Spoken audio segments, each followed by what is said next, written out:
Bonjour et bienvenue sur votre chaîne d'information Sahel Info. Si vous êtes nouveau, n'oubliez surtout pas de vous abonner pour ne plus rien manquer sur l'actualité au Sahel, car l'information vous donne accès au monde. Moins d'une semaine après la double sanction de la CEDEAO et de l'UEMOA contre Bamako, les soutiens affluent de partout pour aider le Mali à sortir dans cette crise.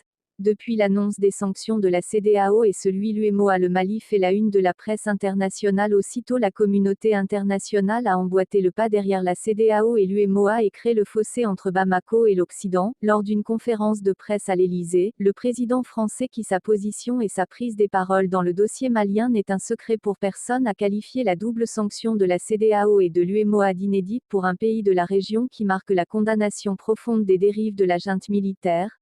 Advertisement. Cette déclaration d'Emmanuel Macron vient affirmer les soupçons sur lesquels les sanctions de la Communauté économique des États de l'Afrique de l'Ouest et celui de l'Union économique et monétaire ouest-africaine portent la marque de la France et de l'Union européenne. En un mot, les 15 pays signataires du communiqué qui ont affirmé la présence de Wagner, dont ils n'arrivent toujours pas à montrer la moindre des preuves de cette existence de Wagner au Mali. Selon plusieurs observateurs, c'est ça qui explique ce vent de la communauté internationale contre la junte militaire.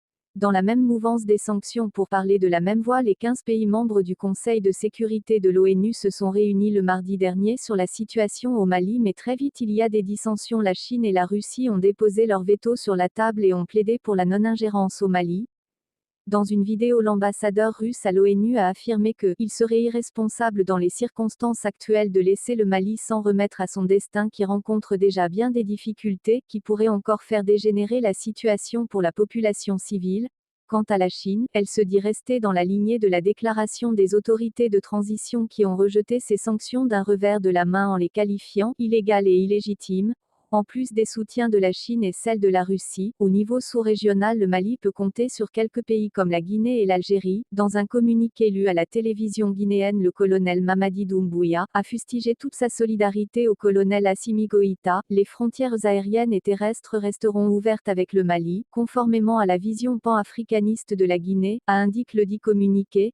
L'Algérie d'Abdelmadjid Tebboune, dans un communiqué, se dit aussi disponible à aider le Mali à la mise en place d'un plan de sortie de crise qui tienne compte aussi bien des exigences internationales que des aspirations légitimes du peuple malien.